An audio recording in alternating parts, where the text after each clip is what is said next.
Hello, and welcome to another homework help video. This video continues a series on typical banking problems found in introductory macroeconomics and finance economics courses. This video looks at calculating the total amount of required reserves of a bank when an individual puts more money into a bank that already has deposits. Before looking at a typical problem statement and finding a way to answer it, let's review some terms and concepts such as fractional banking, deposit, withdrawal, reserve ratio, and the required reserves. Also, let's take a minute to review the formulas for calculating required reserves and the change in required reserves.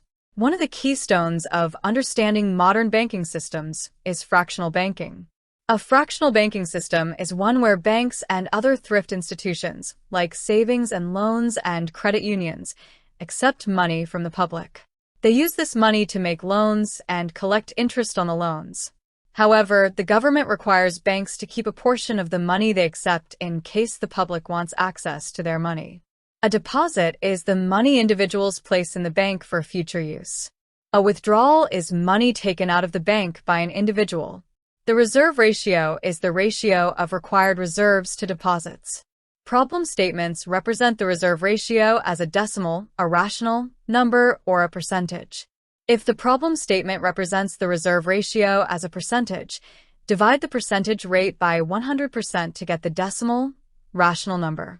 A bank's required reserves are part of its deposits, and the government requires them to be kept on hand to satisfy the customer demand for their funds. The formula for calculating the required reserves is required reserves equal deposits times reserve ratio. Sometimes a problem statement will ask about the finding a bank's reserves after individual deposit money into a bank that already has deposit. The total amount of required reserves given a deposit into a bank that already has deposits uses a similar formula with a slight difference in presentation. The formula becomes total required reserves equal the quantity of current deposits plus the additional deposits times reserve ratio. Now, let's look at a problem statement with a reserve ratio given as a decimal number or rational number. A bank has $5,000 in current deposits.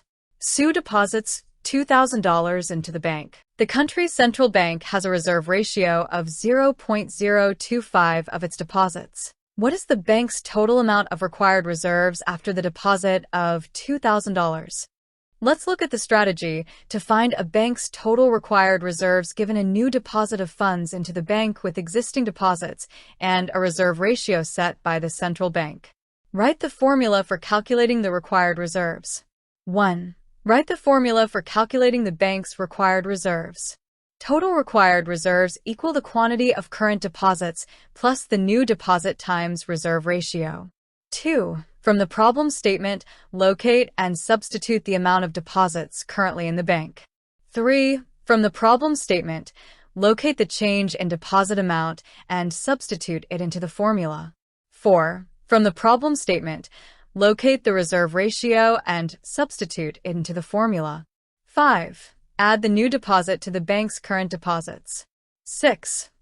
Multiply the quantity of current deposits plus the new deposit by the reserve ratio. Now, let's apply the strategy to the problem statement. 1. Write the formula for calculating the required reserves.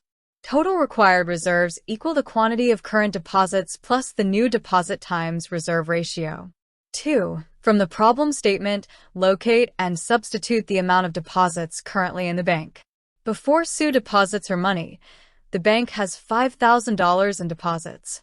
So, let's substitute $5,000 from the problem statement into the formula for current deposits.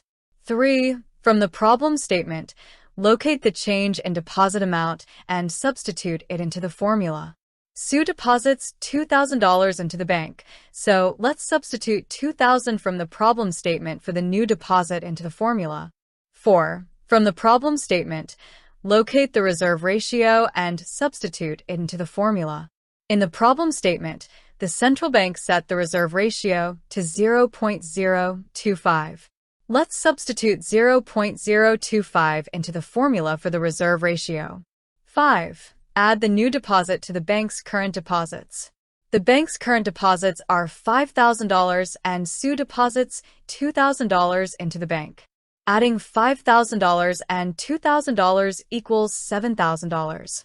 6. Multiply the quantity of current deposits plus the new deposit by the reserve ratio. In the formula, the quantity of current deposits plus new deposits from the previous step is $7,000, and the reserve ratio is 0.025. So, multiplying $7,000 by 0.025 is $175.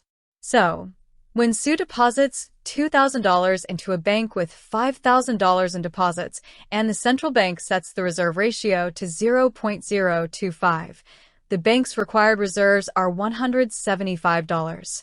One of the essential pieces of knowledge for understanding modern fractional banking is the idea of required reserves, and an important skill is calculating the total amount of required reserves a financial institution needs to hold given existing deposits and a new deposit. The video reviewed some key terms associated with fractional banking, including fractional banking, deposits, withdrawals, reserve ratio, and required reserves. The video also introduced the formula for calculating the change in required reserves. Required reserves equal deposits times the reserve ratio. The video provided a strategy for finding the required reserves, given a bank's current amount of deposits, a new deposit, and the reserve ratio. Finally, the video worked through a problem statement using the strategy. If you want to try a practice problem independently, there is a link in the description below. If you have any questions, comments, or suggestions, please put them in the comments section below. Until the next homework help video, best wishes on your economic studies.